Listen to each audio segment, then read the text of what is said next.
армысыздар.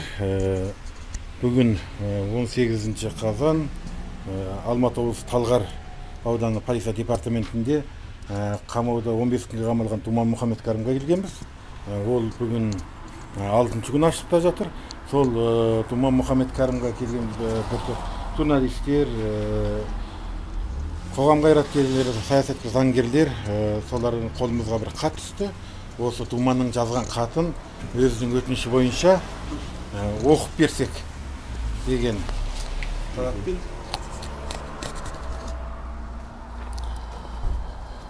Думан Мұхаммедкәрім, тәуелсіз журналист. 18 қазан 22 жыл. Оян қазақ, аттан қазақ, алға қазақ елі. Абақтыға түскеніме бүгін 6 күн болды. Аштық жариялағаныма да 6 күн. Негізі бәрі жоспар бойынша келеді. Мен мұның бәрін бір ай бұрын жоспарлап қойғанмын. Енді ашып айтайын. Өздеріңіз білесіздер, мына ұрылар билігі туралы мен өз арнамда көп айттым. Жүздеген видео жарияладым. Бірақ нәтижесі анау айтқандай керемет болмады. Билікте отырған ұрылардың ұры екенін, оппозицияның әлсіз екенін қалай дәлелдесем болады? Осы сұрақ мені көп ойландырды. Сөйтіп, шамамен бір ай бұрын бір кино көріп қалдым. Аты шулы Кевин Спейси түскен фильм. Атауы есіме түспей тұр. Бұл кинода ақш азаматтық белсенділері өлім жазасын алдыру үшін көп шара ұйымдастырады. Алайда ол акциялардан нәтиже болмайды. Ақыры әлгі өлім жазасына қарсы белсендінің бірі серіктесінің қолынан өледі. Серіктесі Кевин Спейси сомдаған адам өлім жазасына кесіліп өлтіріледі. Соңынан белгілі болады, қаза болған келіншек өзіне өзі қол салған екен. Ал Кевин Спейси ойнаған кейіпкер жазықсыз өлтірілген. Осы жанкешті оқиғада ақш азаматтық белсенділерінің өз сенімі үшін соңына дейін тұратынын көрдім.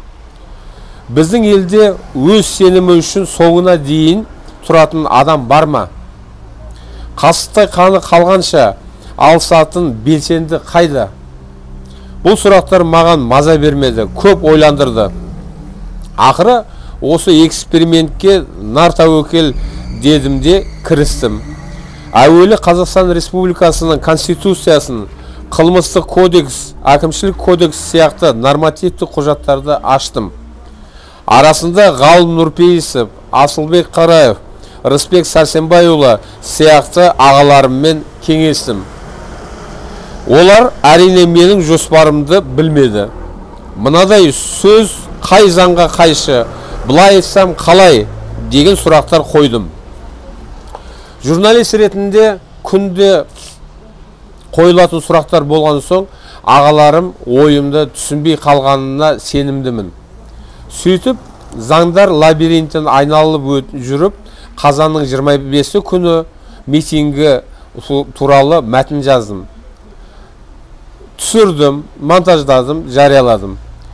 Марғұлан Боранбай, Данат Намазбай сияқты ұлтжанды патриоттар естеріңізде шығар. Міне сол екі азамат мақтабас ватник деген сөздері үшін 5 жылдан арқалады. Ал мен өз видеомда басты мақтабас Тоқаев туралы, оның иесі Путин туралы айттым. Алайда маған ол айтуыма қатысты айып тағылған жоқ. Ал екі батыр 5 жылдан сотталды. Бұл бір. Екінші мысал, Жанболат Мамай, Қалас Нұрпейісов, Қосай Махамбаев сияқты жігіттерге заңсыз митингі ұйымдастырушы, митингіге шақырушы, қатысушы деген айыптар тағылды. Алайда оларда қылмыстық іс.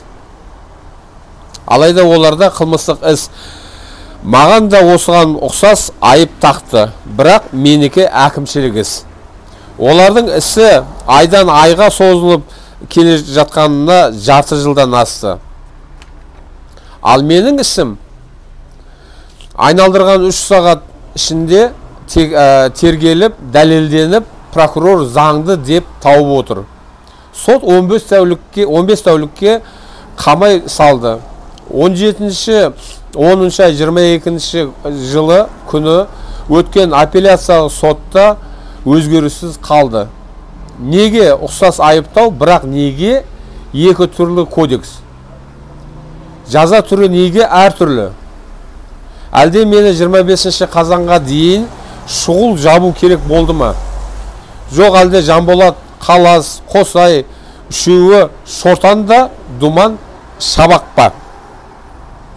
Әлде журналисті 5 жылға жапсам, абыройым патрондай шашылады дедім екен. Бұл екі мысалда менің дәлелдегім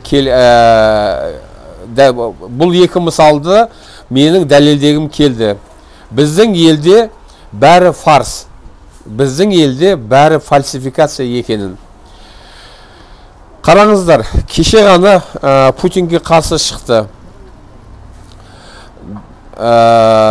ДХР мен ЛХР-ны танымады деген Товарищ Тоқаев бүгін Кремльден артық досым, орыс тілі, ТМД тілі деп отыр. Ол ұлт сатқыны, коллаборант емей немене. Содан кейінде Марғұлан Боранбай мен Данат Намазбай түрмеге түсті. Жанболат Мамай, Қалас Нұрпейісов және Қосай бауырым не үшін отыр?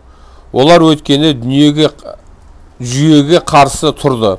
Адам бар, іс табылады. Адам бар, іс табылады. Түрмеде ұстай тұру керек, сосын бірдеңені тігіп шірітеміз деп отыр. Менің де төбіме жеткілері келеді. Қысқасы, фальсификацияны дәлелдедім. Үшінші, эксперимент ол аштық жариялау. 12 қазан 22 жылы күні түскі сағат 2:30 шамасында мен шешемнің бір шыны шайын іштім. Содан бері нәр татпадым. Аштық жариялағанымды келе салып, уақытша оқшаулау мекемесі қызметкерлеріне ескерттім. Ертесі 13 қазан 22 жылы сағат 12-лер шамасында арыз жазып бердім. 2 шарт қойдым.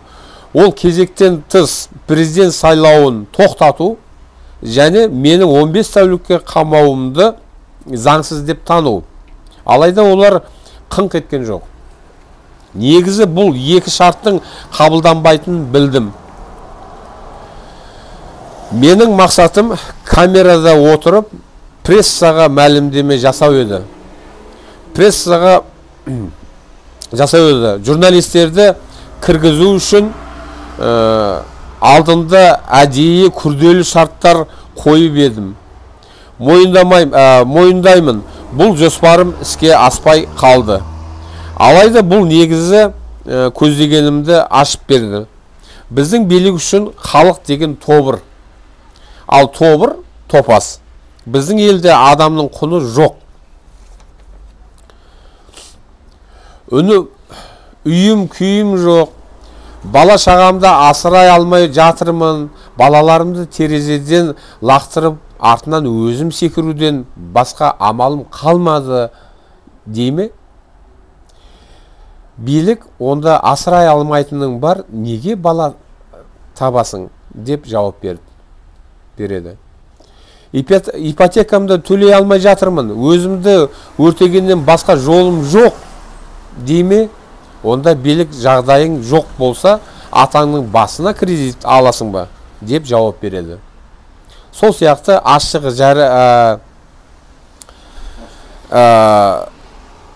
жарияладым дедің ба?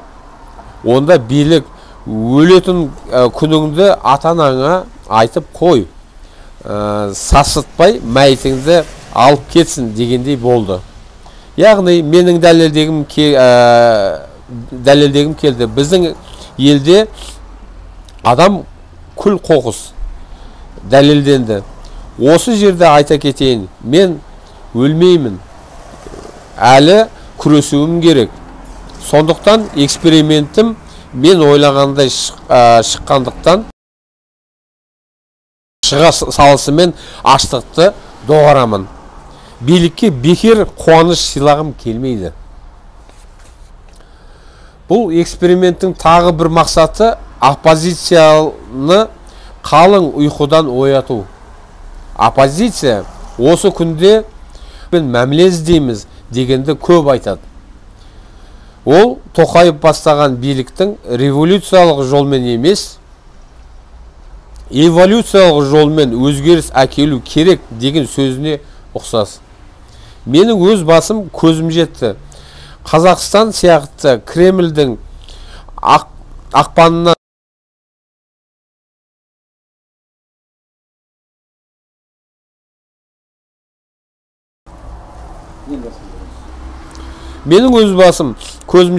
Қазақстан сияқты Кремльдің ықпалынан шыға алмай отырған елдерде эволюция мүмкін емес.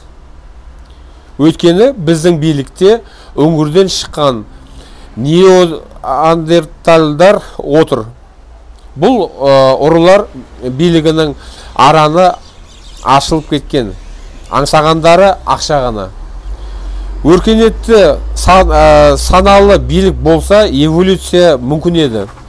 Мыналарда сана болмаса қайдағы эволюция. Сондықтан оппозиция оянсын. Биліктің әділетсіз ойын шарттарын қабылдай алмай ма, онда көшеге шықсын. Біз тек қана бейбіт шеру арқылы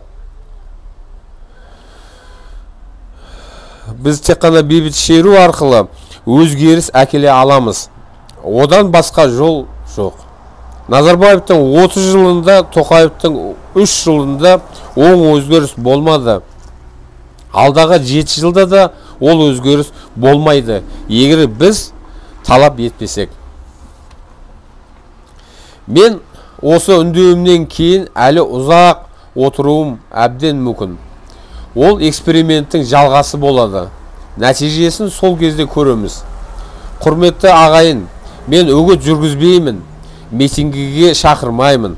Алайда ойларыңызда болсын, қазанның 25-і шешуші күн болуы керек. Не билік халыққа бір бүйрегін бұрып, демократиялы өзгерістер жасайды, не біз егемендігімізден айырыламыз. Қартайған шағыңызда құлдықта жүрген немере шөбереңізге не айтарыңызды білмей отырып қалмаңыз. Ал Тәбәріш Тоқаевқа айтқым келеді. Шынайы өзгерістер болмаса, заңсыз сайлау тоқтамаса, халық лап етемін деп тұр. Бір ұшқын жетпей тұр. Ал ол ұшқын менің және мыңдаған патриот белсенділердің қолында. Оян қазақ, аттан қазақ, алға қазақ елі. Көзім қарауытып, басым айналып, әрең жазып түсініксіз болса, немесе қателер кездесе кешірім өтінемін. Айтпақшы, қазанның 25-і күні енді арнасын қараңыздар. Алдын ала жүктеген видеом шығады. Түсініксіз болса, немесе қателер кездесе кешірім өтінемін. Айтпақшы, қазанның 25-іне енді арнасын қараңыздар. Алдын ала жүктеген видеом шығады. Бүгінгі числоны қойған Мұхаммед Кәрім. Енді айтпақшы, басым айналып, көзім бұлдырап отырып, ұмыт кетіппін. Ақордада отырған коллаборанттарды қызмет үшін, не ақша үшін жақсы көреді. Сол қызмет үшін арын сатқандар армиясында ұртоқпақ полиция заңдылықты бұзудан бұзудың қадағалайтын прокурорлар және заңды белшесінен басатын қарабет соттар бар. Мен бұл экспериментте оларды ақша десе арынан айырылған санасыз дегенге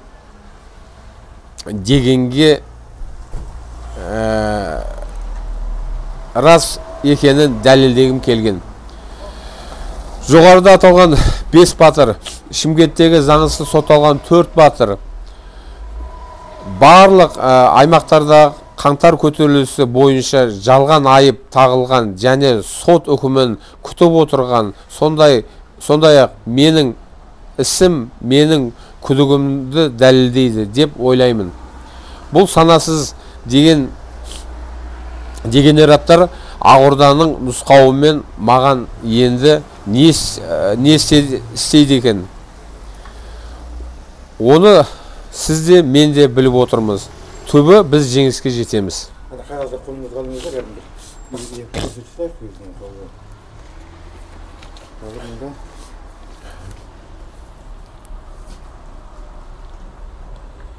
Оян қазақ, аттан қазақ. Тәуелсіздік жөнсіз Тұман Мұхаммед Кәрімнің түрмеден беріп жіберген хаты жалпы 9 бетте. 9 беттен тұрады екен. Соңғы өзінің қол қойып жіберген жоқ.